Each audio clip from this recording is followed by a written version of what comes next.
This is a quick review and teardown of the cigarette lighter splitter adapter for a car.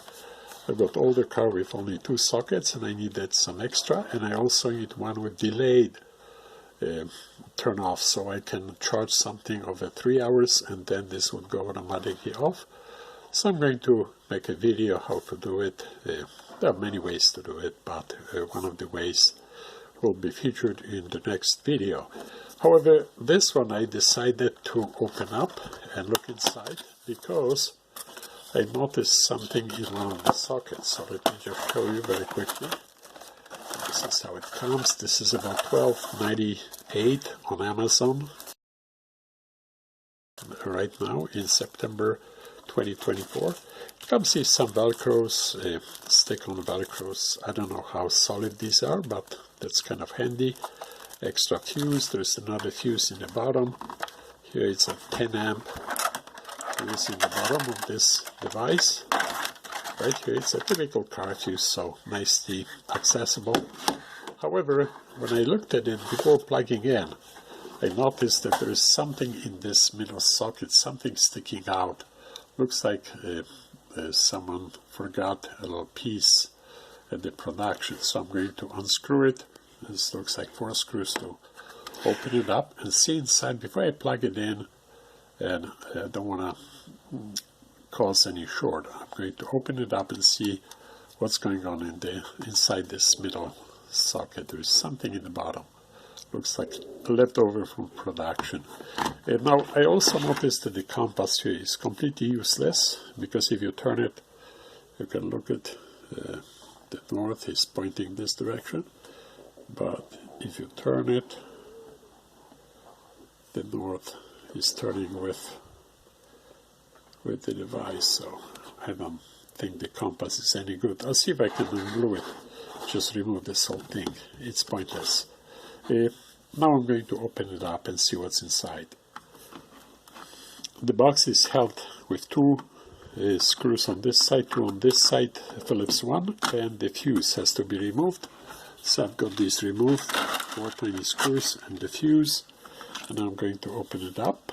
Okay, so this is what it looks like inside. It's pretty nicely made for the price. And now I have to look and see what's going on with the element on the printed circuit board. Now this has switches for each of the outlets, so this may come very handy. It's got USB outputs, 3 regular, 1 is USB-C. This is rather unusual. I found that the free floating LED display is the same as the one in the voltmeter right here. And so I just got the extra one. So I guess it was a mistake at the factory level. Now I'm going to turn it on, see what is the quiescent current. There's a polymer fuse resetting, self-resetting, 8 amps, in addition to the 10 amps fuse right here. So I'm going to put the fuse back and turn it on and just see what's going on. Now you can see that each and every one of these outlets here has a switch. So the switch goes right here to the printed circuit board, and I guess the positive here in the back is being turned on and off.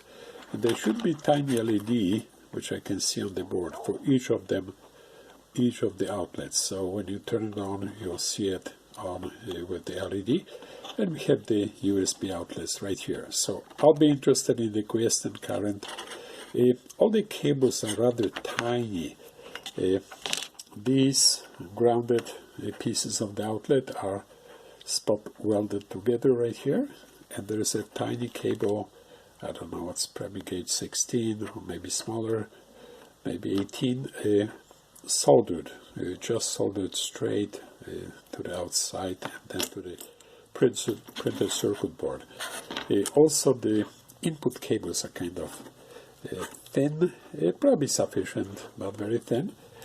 And I was checking whether the plug has another fuse, because traditionally there is a fuse right here. However, there's just a spring, and you can see that the cable, the wire is soldered directly to the spring. So everything is kind of cheap, inexpensive. However, probably perfectly sufficient. I'm going to turn on a power now and see what it does, and then measure the quiescent current. I have this Uni T meter, very cheap, inexpensive, with microamps and milliamps, both AC and DC. So it's an excellent meter, under 20 bucks on eBay. So I would recommend, if you are looking for a meter and can afford a Fluke, this is actually a very good alternative, I think. The power is connected, 12.5 volts, and we don't see any amps. It's less than 10 milliamps. I'll check it with the better multimeter. And now we have the display, and you can see there's a blue voltmeter, 12.5, and one of the sockets is turned on. So we have LED right here and LED inside, and we can turn on and off each and every one of them. And this is the 3 of them, so we have 6 LEDs, and now I can see that the amps went to 20 milliamps. Okay, so it's about correct for this size. So I'm going to turn off the LEDs and measure quiescent current with the ammeter right here. Here's a more exact current consumption, so it's close to 35 milliamps, and this is all the LEDs on. So I'm going to turn these off and see how much quiescent current is being drawn by the voltmeter alone, and this is only 8.6 milliamps, so yeah, perfectly acceptable. And the reason I say acceptable is that I'm going to make a circuit for this splitter, so I'll have the power for 3 hours after turning off the ignition. So that way, for the 3 hours after turning off the ignition, I'll still have power in the cigarette outlets, these, for charging phone, charging, I've got a rechargeable flashlight, fan or whatnot, so I can leave this stuff and then not worry about the battery being depleted, the car battery, because I left something in the cigarette. So it'll be 3 hours, and this, the extra 8.69 milliamps, will be perfectly fine. So this is my next project. However, this is your little splitter inside. This thing will be linked in the description if you wish to get one, and the price, as I mentioned, was $12.90 something on Amazon right now. So give it a thumbs up if you like it. Thank you for watching.